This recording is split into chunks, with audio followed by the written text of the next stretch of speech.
आप लोगों को क्रिकेट स्टोन क्लास में स्वागत है। इस चैनल को सब्सक्राइब एंड लाइक करना ना भूलें और बेल आइकन का बटन दबा दें। आज आपको प्रतिलेखन संख्या 11 और 12 को 125 के स्पीड में लिखाएंगे। पेंसिल कॉपी लेकर तैयार रहें। Ready, last ready, start. भाइयों, आखिरकार एक लंबे संघर्ष के बाद, जो कि मुख्य रूप से अहिंसात्मक था और जिसका नेतृत्व ऐसे विलक्षण व्यक्ति ने किया जो अहिंसा और सत्य को ईश्वर का पर्याय मानता था, परंतु स्वतंत्रता के किनारे पहुंचने के अंतिम चरण में भारत को खून की नदी में से होकर गुजरना पड़ा। और यह नदी भारतीयों ने ही खोदी थी तथा इसमें भारतीयों का ही खून बह रहा था। अभूतपूर्व पैमाने पर लोगों का निष्क्रमण हुआ। पुरुषों, स्त्रियों, बच्चों, बूढ़ों, बीमारों समेत 1 करोड़ व्यक्ति, जिनके शरीरों से खून चूकर भारत की भूमि तक को रंग रहा था, भारत के एक ओर से दूसरी ओर गए। उन्होंने अपने पीछे न केवल मकान और ज़मीनें छोड़ीं, बल्कि अपने घर के व्यक्तियों के मृत शरीर भी छोड़े। स्वतंत्र भारत के किनारे तक पहुंचने के लिए देश को यह मूल्य चुकाना पड़ा और वह 2 प्रभुता संपन्न राष्ट्रों भारत और पाकिस्तान में विभाजित हो गया। यह 15 अगस्त 1947 की बात है। कांग्रेस ने जो वास्तविक रूप से 1985 से भारत की राष्ट्रीय बानी थी, हमेशा भारत की एक राजनीतिक इकाई के रूप में संकल्पना की थी। कांग्रेस को अंत में भारत का विभाजन स्वीकार करना पड़ा और वैसे तो यह स्वीकृति सहमति से दी गई थी, परंतु वास्तविक रूप में देखा जाए तो यह ब्रिटिश शासकों द्वारा पिछले कई दशकों से उत्पन्न की गई परिस्थितियों के दबाव के कारण था। फूट डालो और राज करो की नीति पहले पहल अलीगढ़ मुस्लिम कॉलेज की स्थापना के साथ शुरू की गई। एक दूसरे के बाद आने वाले 3 ब्रिटिश प्रिंसिपलों ने पृथकता का विचार मुस्लिम नेताओं और छात्रों के मन पर बैठाया। पहला चेंज, सर सैयद अहमद को विभाजन मूलक विचारों को फैलाने के लिए उनसे हर प्रकार की मदद मिली। हम यह नहीं कहेंगे कि इसमें हिंदुओं का कोई दोष नहीं था, जो मुसलमानों से सामाजिक स्तर पर अलगाव बनाए रखते थे और आर्थिक दृष्टि से उनका शोषण करते थे। अलीगढ़ कॉलेज के अधिकारियों को अपने उद्देश्य की पूर्ति के लिए उपजाऊ भूमि मिली। यह सब कुछ पिछली शताब्दी के अंतिम वर्षों में हुआ। इन्होंने सोच समझकर राष्ट्रीय मुसलमानों की उपेक्षा करने की नीति अपनाई। 1947 में कांग्रेस के पास विभाजन स्वीकार करने के सिवा कोई विकल्प नहीं था, विशेषकर गंभीर सांप्रदायिक झगड़ों के कारण, जो कि गृह युद्ध का रूप धारण कर रहे थे।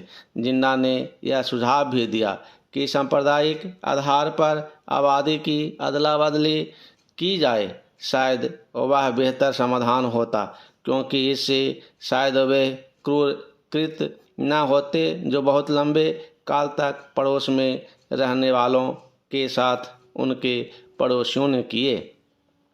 विभाजन को स्वीकार करते हुए कांग्रेस ने 15 जून 1947 को दिल्ली में एक प्रस्ताव पास किया, जिसमें अंतिम बार भारत की मूलभूत एकता का आग्रह किया गया था।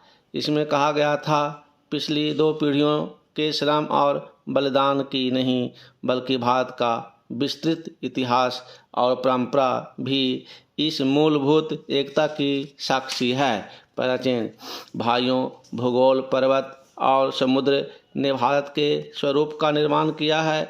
कोई मानव संस्था इसके आकार को बदल नहीं सकती और न ही उसके अंतिम लक्ष्य में बाधक बन सकती है।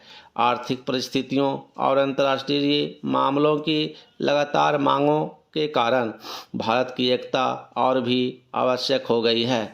भारत के जिस चित्र को हमने अपने दिलों में संजोया है, वह सदा हमारे दिलों और दिमागों में रहेगा। अभा कांग्रेस समिति गंभीरता से यह विश्वास करती है कि जब वर्तमान भावनाओं की उत्तेजना समाप्त हो जाएगी तो भारत की समस्याओं को उचित परिप्रेक्ष्य में देखा जाएगा और भारत में दो राष्ट्रों के अस्तित्व के झूठे सिद्धांत को समाप्त कर दिया जाएगा और सभी इसका त्याग कर देंगे। सामान्यतः राष्ट्रीयता जातीय, भाषाई अथवा भौगोलिक तत्वों पर आधारित होती है, परंतु इस्लाम का अलग अस्तित्व है जो अन्य धार्मिक वर्गों में मिश्रित नहीं होता।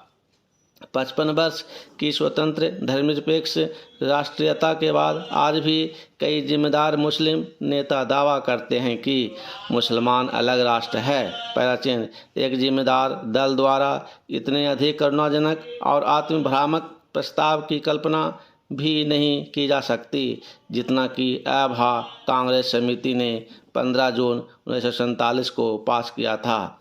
सभी नेता थक चुके थे और बूढ़े हो रहे थे।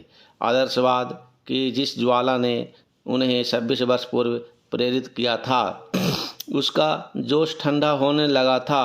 कांग्रेस का विकास सदा ही बदलते नेतृत्व के माध्यम से हुआ था, परंतु पिछले 25 वर्षों में वही नेता कांग्रेस की सत्ता संभाले हुए थे।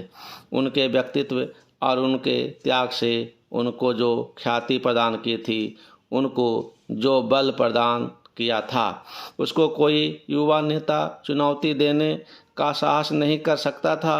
विभाजन के विरोध में केवल एक ही स्वर था और वह था गांधी जी का, परंतु वे भी बहुत बूढ़े हो गए थे और उनका स्वास्थ्य भी ठीक नहीं था। उन्होंने अभा कांग्रेस समिति से प्रस्ताव स्वीकार करने के लिए कहा। यदि वे नई कार्यकारिणी समिति और नई अंतरिम सरकार के लिए नए नेता नहीं चुन सकते, प्रस्ताव को पहले कार्य समिति ने पास किया। गांधी जी से विशेष रूप से प्रार्थना की थी कि वे उपस्थित हों और सभा को संबोधित भी करें। लेखक अभा कांग्रेस समिति की बैठक में उपस्थित था। गांधी जी का भाषण स्पष्ट रूप से उनके दुख का द्योतक था।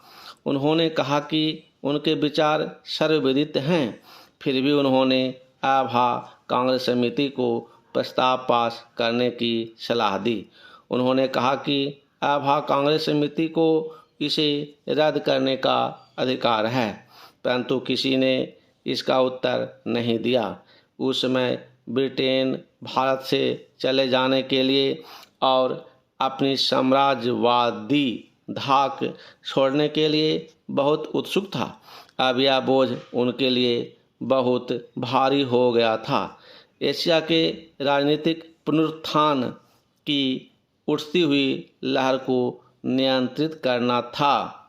धन्यवाद। अगर डिक्टेशन बढ़िया लगा तो सब्सक्राइब एंड लाइक करना ना भूलें।